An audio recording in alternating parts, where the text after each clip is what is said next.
j'ai trouvé ce générateur de signal radiofréquence dans une foire de radio amateur. Il est bien sale, il n'est pas jeune, a besoin d'amour. Est-ce qu'il fonctionne encore?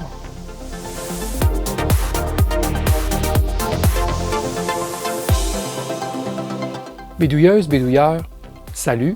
Et oui, foire de radio amateur de Rochester dans l'État de New York, aux USA. J'ai trouvé ce générateur. C'est un générateur radiofréquence de marque Boonton Electronics, modèle 103D. C'est un générateur radiofréquence qui part dans les quelques centaines de kilowatts, je crois, et qui va jusqu'à 175 MHz.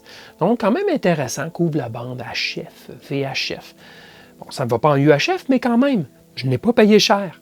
J'ai même pensé à vous, car j'en ai franchement pas besoin, mais il était à 15 $, donc je n'ai pas pu résister. Je me suis dit, ça ferait peut-être une bonne vidéo, et par la suite, peut-être je pourrais m'en départir. Alors, c'est un générateur de signal qui date 1980, genre, dans ses coins. Il n'est vraiment pas très propre. Il a été remisé la face vers le haut, donc la poussière s'est déposée sur la devanture.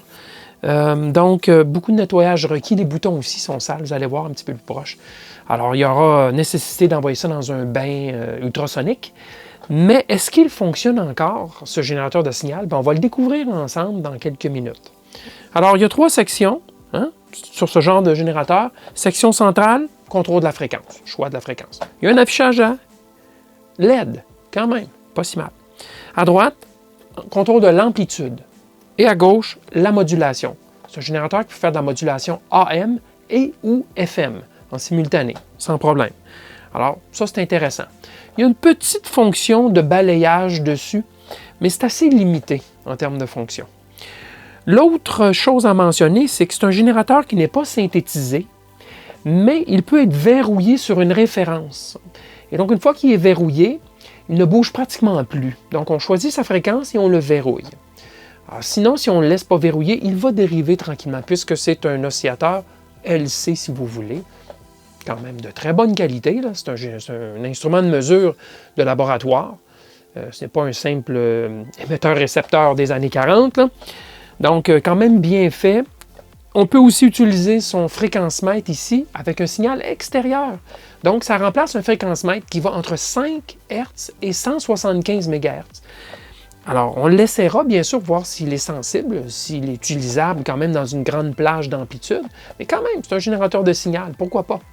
Alors, c'est assez complet comme appareil. Que diriez-vous si on le mettait sous tension? Voici donc de plus près l'appareil, le 103D de Boonton Electronics. En passant, j'ai le manuel d'opération, mais je n'ai pas le manuel de service avec le schéma et tout et tout. Donc, espérons qu'il n'est pas en trouble. Alors, comme vous voyez, il est plutôt sale. Quand on passe notre doigt avec de la salive, là, on s'aperçoit bien là, que ça fait des traces. Alors, il a aussi jauni un peu, mais ça, que voulez-vous? Où est-ce qu'il y avait des étiquettes, ça n'a pas jauni, mais ailleurs, ça a jauni. Il faudra voir comment le nettoyage pourrait le ramener, là, mais de toute façon, c'est le fonctionnement qui est plus important que l'apparence. Ceci dit, gros nettoyage nécessaire sur les boutons. C'est très sale. Je ne sais pas si la vidéo là, rend justice, là, mais c'est extrêmement sale sur les boutons. Donc, on va avoir un petit travail de ce côté-là. Alors, je vais le mettre en fonction. L'ancien proprio m'a dit qu'il fonctionnait. Mais là, ouais, it works en anglais. Il fonctionne. Mais là, est-ce que c'est juste lorsqu'on allume ou est-ce qu'il fonctionne entièrement? Aucune idée. On va le voir tout de suite. Alors, je vais m'assurer que la modulation est bien à off au niveau FM.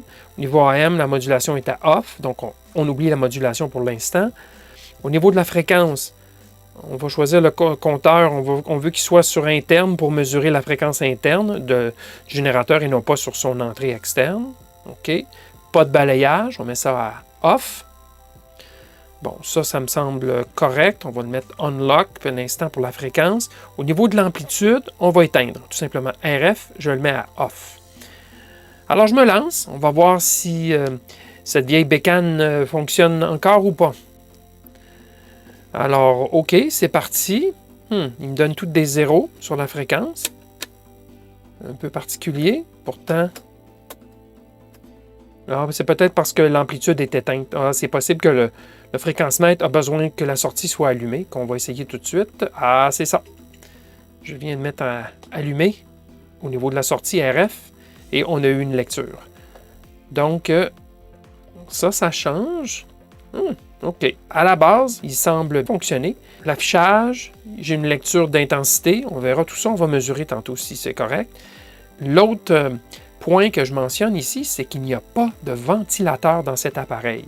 Ça, c'est un gros avantage. Pour ceux qui n'endurent pas le bruit des ventilateurs constants, ben, ici, c'est un générateur de signal sans aucune aération forcée. Tout est fermé, tout est silencieux.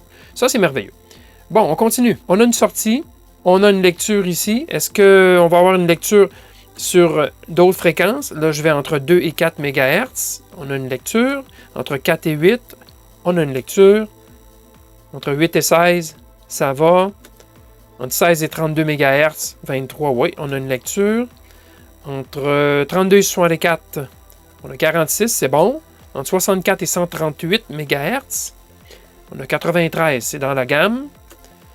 Et l'autre, c'est 138 à 175.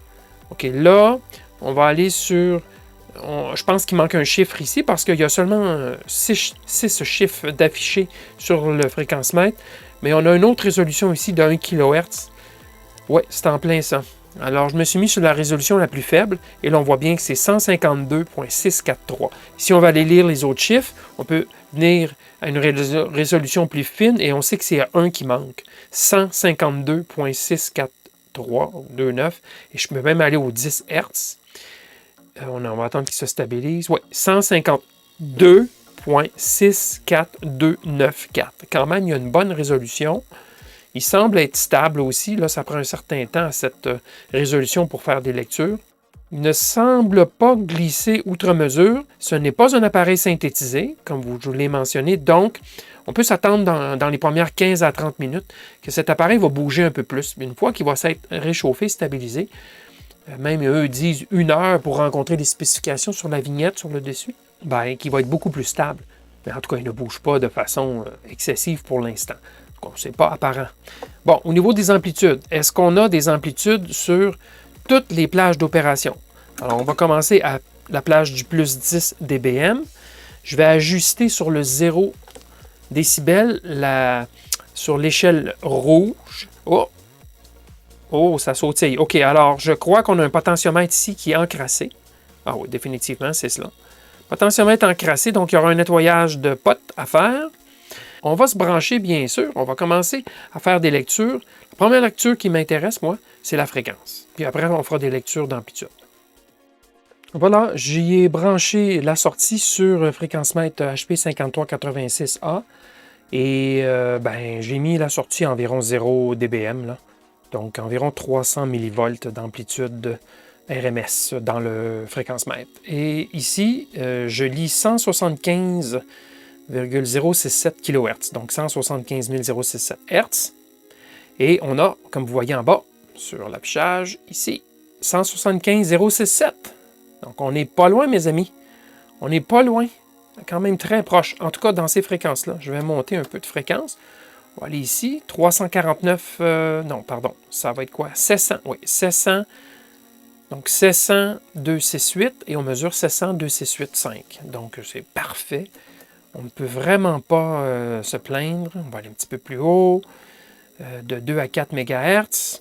On a 2,8, alors c'est un 2, on peut aller voir ici, c'est bien un 2,8 MHz. Oui, 2,80107, et ça correspond. C'est merveilleux. On va plus haut. Tiens, on va aller dans le 16 à 32 pour voir si ça fonctionne toujours bien. J'ai 22, 40, 86, 22, 40, 85, 6. Oui, il change de chiffre ici, c'est la preuve qu'il est vraiment entre les deux. Merveilleux. Hey, cet instrument-là, mes amis, il est totalement libre de fonctionner. Il n'y a personne qui l'a étalonné. Je sais depuis combien d'années ça n'a pas été étalonné. Et mon fréquence-mètre, lui, il est branché sur une référence GPS, donc il est très juste. Alors ici, 89, 63, 45, 89, 63, 45. Allons voir un chiffre de plus à droite. 89, 63, 44, 7. Alors, c'est 45, 7, 44, 5. Alors ici, c'est certain que plus on monte en fréquence, plus on va voir une petite erreur. puisque l'erreur se multiplie là, par la fréquence. C'est une question là, de décalage en partie par million. Donc, plus la fréquence est élevée, plus le décalage va être élevé. C'est proportionnel, tout simplement. Et on va sur la dernière échelle ici, où on lit quoi comme fréquence? On lit 150, 817,4. On va aller chercher un autre chiffre. 158,1744, 158,1764. Excellent. 200 Hz à côté sur 175 MHz. Vraiment pour un générateur de signal qui n'est pas absolument pas synthétisé, qui n'est pas verrouillé non plus, c'est parfait. Et il y a toujours cette fonction ici, oui, ça fonctionne, où là, présumément, il ne glisserait plus. Il va rester à cette position, sans bouger, puisqu'il se référence, il se sert du fréquence-mètre, je crois, pour référencer l'oscillateur sur un quartz à l'interne. Et il y a aussi une entrée externe de 1 MHz qui peut être utilisée. Donc, si on n'a pas confiance au quartz interne, on peut utiliser la référence externe, c'est 1 MHz, pour verrouiller le signal. Là, je vous dis ce que j'ai lu dans le manuel, je ne l'ai pas essayé. Je vous montrerai rapidement les spécifications de l'appareil pour ceux qui veulent le voir. Il y a une vignette sur le dessus ici de l'appareil, je vais vous le montrer. Bon, alors, fréquence, correct. Stabilité, ça semble correct. On regardera à l'analyseur de spectre, mais tout semble correct. Alors, voici la vignette qui nous montre les spécifications de l'appareil. Alors, pour rendre le générateur heureux, j'ai invité un de ses frères, le Boomtoon millivoltmètre RF modèle 9200A. Il va se sentir plus heureux et retrouve la famille Boomtoon. N'est-ce pas merveilleux? Alors, on va faire une mesure d'intensité, donc d'amplitude, tout simplement, en dBm. Alors, j'allume la sortie ici. Je vais commencer, disons, à la gamme la plus basse. Regardons ceci. J'allume la sortie, voilà. Je suis sur le 0, laissez-moi voir. Éviter le parallaxe. Oui, on est à peu près au 0 et en quoi? Quelque chose comme 0,6 dB plus haut. Alors, ce n'est vraiment pas grand-chose, là. Quand on pense que c'est une aiguille ici, là. Alors, je vais passer à des fréquences plus élevées au fur et à mesure. 350 kHz, vous pouvez voir ici. Un demi-décibel, trop haut. Maintenant, on est à quoi? 1,3 MHz, toujours un demi-décibel. Est-ce que c'est moi et mes ajustements? Moi, ça serait peut-être plus comme ça. Vous voyez où ça donne, là? Environ un demi-décibel. Je continue à monter de 8-9 MHz. Ça baisse légèrement. Et ça baisse légèrement comme écart. Oh, on s'approche du 0, ce qui est très bien. Est-ce qu'on est toujours sur le 0 ici? Oui. Et on va aller sur une échelle plus élevée sur le fréquence-mètre. 32 à 64, pardon, 64 à 138. Ben, on est direct dessus. Direct dessus sur cette gamme. Et de 138 à 175, on est très près. On est 0,2 décibels trop bas. Toujours sur l'aiguille ici, que vous ne pouvez pas vérifier, vous, étant donné que la caméra va causer un effet de parallaxe. Alors, ma foi, je vais changer les gammes pour voir si on lit toujours bien. OK, ici, on était à 0. Ici, on est à moins 11. Ça commence à être un peu plus loin, par contre. Moins 20, c'est correct. Moins 11, ça l'est moins. Je vais changer ici. Ouais, on s'approche beaucoup. On dirait que c'est sur la gamme la plus élevée en fréquence qu'il y a peut-être un plus d'écart. 64 à 138 MHz. On est 0,3, 0,4 décibels à côté. Je continue. À moins 20, on est moins 20,3. Moins 30, moins 30,3. C'est bon, c'est bon. Moins 40, c'est moins 41. Il faut faire attention ici. Éventuellement, on atteint le plancher de bruit de l'appareil. Moins 52, on devrait être à moins 50. Je vais changer. Ouais, c'est ça. Dépendamment de sur quelle plage d'opération on travaille, ben on n'est pas loin quand même. Là. Voyez-vous, on est en dedans de 1 décibel. À moins 60, cet appareil ne peut plus faire de lecture. À moins 50, il est encore capable. Ça semble être un peu faible comme sortie. Mais voilà, vous voyez là que ça sautille l'aiguille. Donc, il y a définitivement un problème de nettoyage à faire sur les potentiomètres et sur les interrupteurs, certainement aussi. Bon, l'amplitude, je vous dis, c'est bien correct. Je ne pourrais pas aller plus bas. On pourra regarder sur un analyseur de spectre, bien sûr, pour les amplitudes plus basses.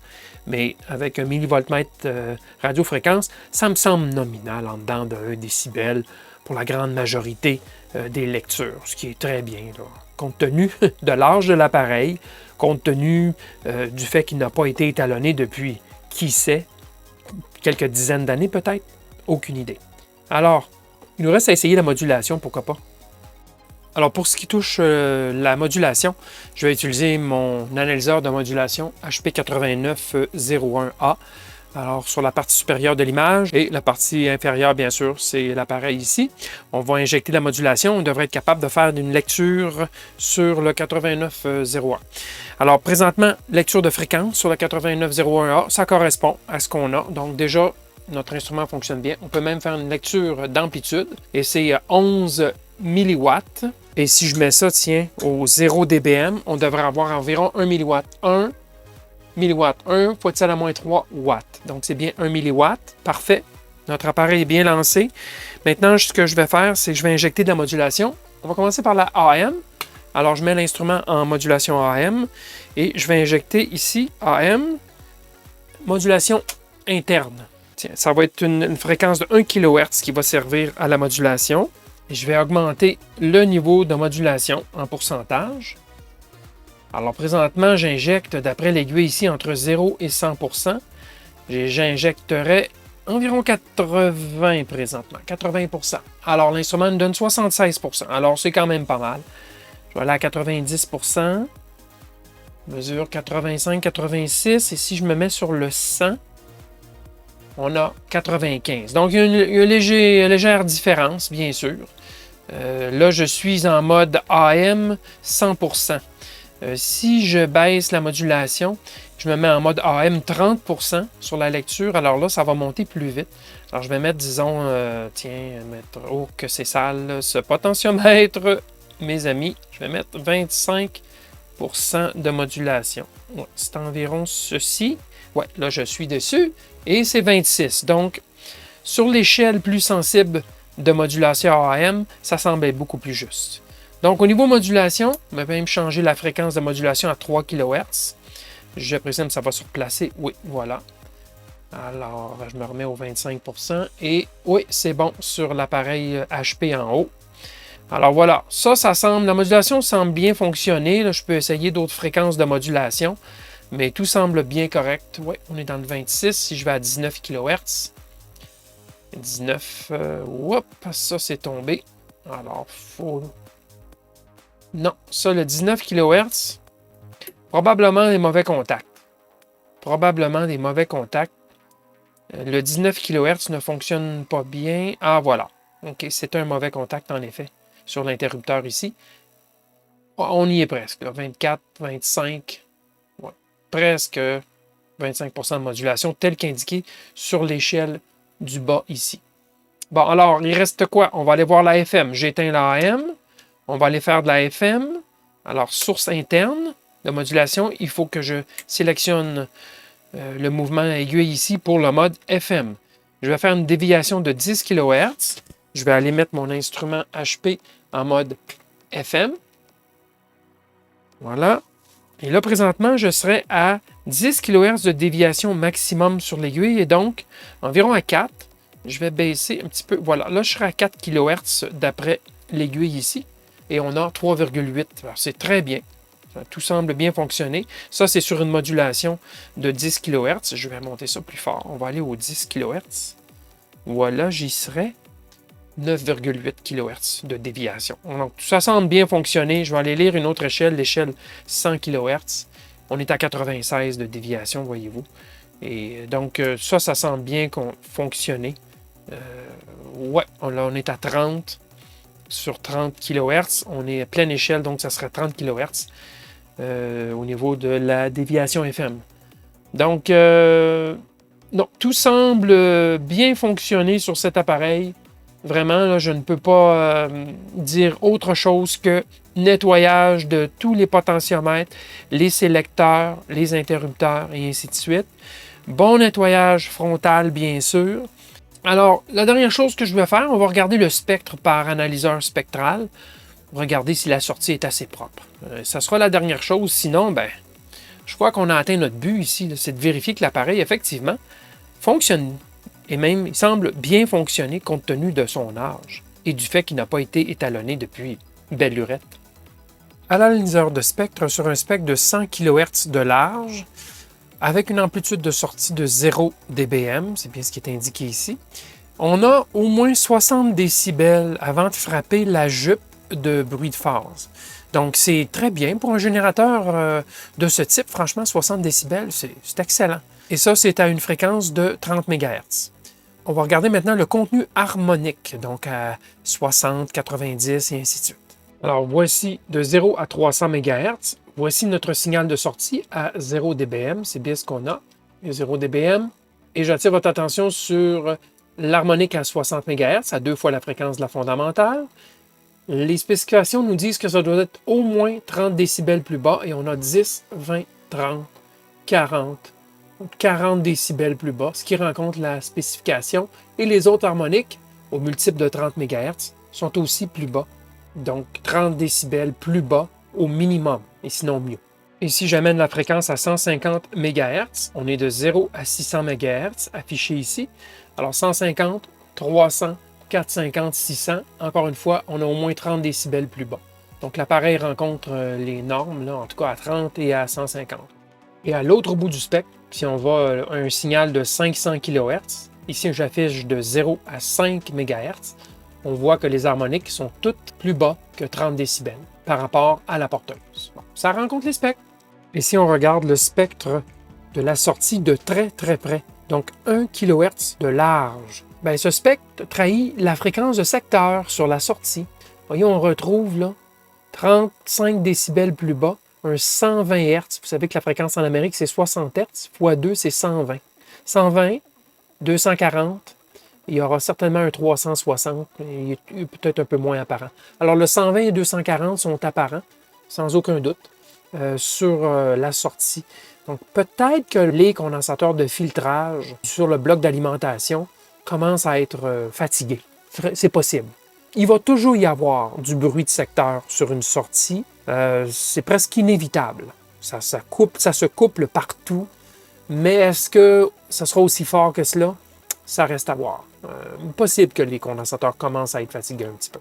Mais est-ce que ça s'entendrait à l'oreille si on écoutait ce signal? J'en doute fort. C'est quand même 35 décibels plus bas. Je vous avais dit 1980 à peu près. Regardez sur les deux puces, le NE566 en haut au centre, année 80, semaine 30. Et regardez la puce juste à gauche, le LM318, année 80, semaine 39. Pas mal, pas mal. Je commence à voir l'œil. J'imagine que vous me croyez quand je vous dis que les boutons ont besoin d'un bon bain. Et que dire de la devanture?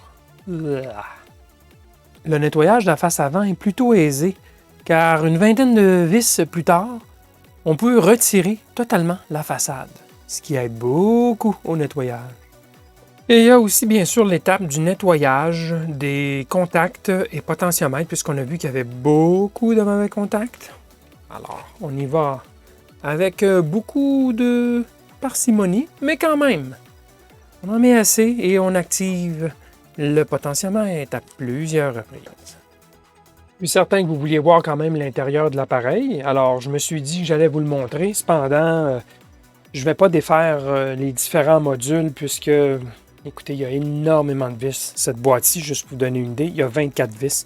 Vous ne les voyez pas toutes, il y en a 8 autres en haut ici. Donc, je vais quand même vous rapidement, et de toute façon la vidéo s'étire, rapidement vous montrer les différents blocs. Là. On a le bloc d'alimentation bien sûr ici à l'arrière. Alors, ce bloc d'alimentation, il y a 4 condensateurs, 4 gros condensateurs qui sont cachés sous cette plaque ici. C'est pour les maintenir en place. C'est des canettes. Là. Et bien, on a des régulateurs de tension au fond, bien sûr. Donc, on utilisait moitié régulateur de tension, moitié régulation avec des amplis opérationnels. Il semble bien ici, ce qu'on peut voir. Alors, ailleurs, qu'est-ce qu'on a? Ici, dans cette boîte, c'est le PLL. Donc, qui verroue la référence externe avec l'oscillateur. On a aussi la référence du fréquence-mètre, le compteur, là, qui est là-dedans. Et on a le détecteur de phase et différents PCB qui sont montés à la verticale là-dedans. Je me fie sur une photo d'un générateur, le 102D, qui est proche du 103D, mais pas tout à fait. Alors, à l'avant ici, c'est la partie modulation. Vous avez le PCB ici, qui est le PCB de modulation, avec des sélecteurs en plus bas. C'est tout hein, avec le mouvement affiché à l'avant. C'est des amplis opérationnels essentiellement qu'on voit ici. La grosse boîte à l'arrière, là, c'est un ensemble d'éléments, multiplicateur de fréquences, diviseur de fréquences, contrôle de l'amplitude analogique du signal avec le vernier d'amplitude à l'avant. Il y a aussi des filtres à l'intérieur pour s'assurer de la pureté spectrale de la sortie. Sortie qui est envoyée sur le câble semi-rigide ici, qui va jusqu'à l'atténuateur, qui entre ici sur l'atténuateur. C'est un atténuateur à saut. D'accord? Des sauts de 10 décibels. Et la sortie ici de l'atténuateur s'en va à l'avant sur l'instrument, bien sûr. Pour ce qui est de l'affichage de l'intensité pour une gamme donnée, eh bien, cette plaquette PCB avec ces ajustements ici sur le dessus qui permettent d'ajuster effectivement la déviation du mouvement aiguille. On a le fréquencemètre ici qui est caché pour éviter vraisemblablement des radiations électromagnétiques. Vous voyez que tout est bien fermé, tout est isolé, justement pour éviter que du bruit ne saute d'un étage à l'autre. Donc, c'est bien important de bien isoler dans un générateur de signal pour éviter là, des impuretés qui vont apparaître sur le signal de sortie. Alors, donc, fréquencemètre est ici et il reste à tout seigneur, tout honneur, la boîte ici qui est le VFO. C'est donc un oscillateur qui va fonctionner entre une fréquence donnée et l'autre fréquence donnée. Et c'est seulement dans cette plage de fréquence que l'oscillateur fonctionne d'un bout à l'autre de son ajustement. Et c'est par effet de multiplication et de division qu'ici, on va produire la fréquence de sortie, mais l'oscillateur est toujours dans une plage de fréquence fixe. Je vous donne un exemple, entre 20 et 40 MHz. Okay? Et le petit jeu va se faire ici à l'arrière pour produire les différentes sorties.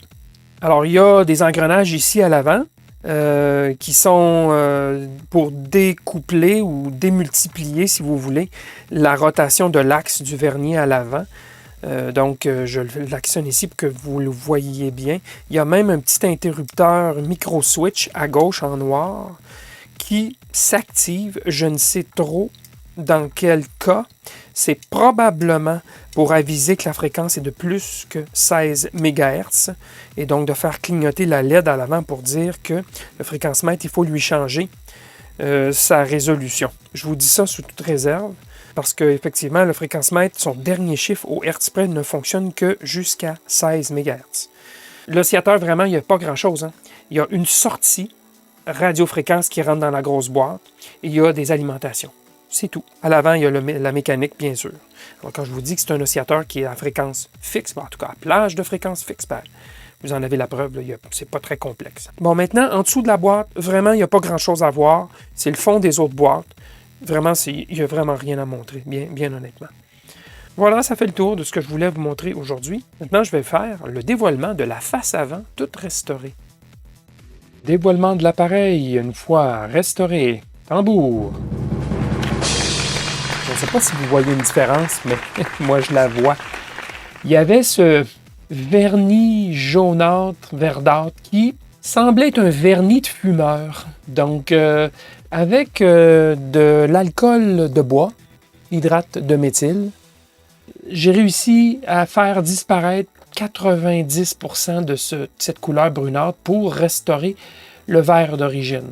J'ai aussi nettoyé tous les boutons, comme vous l'avez vu, dans un bain ultrasonique 20 minutes avec un savon doux. J'ai simplement passé une petite brosse à dents à la fin là, pour être certain de tout enlever dans les sillons. J'ai aussi lubrifié le bouton ici sur le vernier là, de syntonisation, ce qui donne vraiment quelque chose de beaucoup plus doux comme syntonisation. J'ai nettoyer tous les contacts, des potentiomètres en particulier. Et là, ici, on a, vous voyez, on a un ajustement qui est tout à fait doux. Plus de sursaut, rien sur l'ajustement d'intensité, donc c'est parfait. Côté modulation, c'est la même chose. On avait peut-être un peu de bruit, là. Alors ça, c'est réglé. Alors voilà, allure beaucoup plus fière. Et ça, c'est un instrument qui est maintenant à un niveau de propreté qui rencontre mes exigences pour être mis avec mes autres appareils. J'ai aussi vérifié les 4 condensateurs électrolytiques qui sont sur le bloc d'alimentation, puisqu'il y en a 4, des 3300 et des 6600 microfarad, 2 et 2. Et ils sont corrects. Ils fonctionnent bien. J'ai vérifié avec l'oscilloscope le niveau d'ondulation résiduelle sur les condensateurs. Et c'est de l'ordre d'un volt, là, ce qui est tout à fait acceptable en autant que les tensions sont plus élevées. Les régulateurs de tension pourront bien sûr faire le travail, mais il restera toujours un résiduel. Je ne sais pas si à l'origine les performances étaient meilleures ou pas que ce qu'on a vu. On ne le saura jamais malheureusement. Aucune idée. Alors voilà, c'est l'appareil en question, pleinement restauré. Et ben, je suis bien content du résultat. J'espère que vous avez apprécié ce petit processus qui peut-être pourra vous donner des petites astuces sur comment procéder pour vérifier un appareil et le ramener dans un état acceptable de point de vue esthétique. Si vous avez apprécié l'exercice, un pouce vers le haut, ça serait super. Sur ce, je vous dis merci et à la prochaine!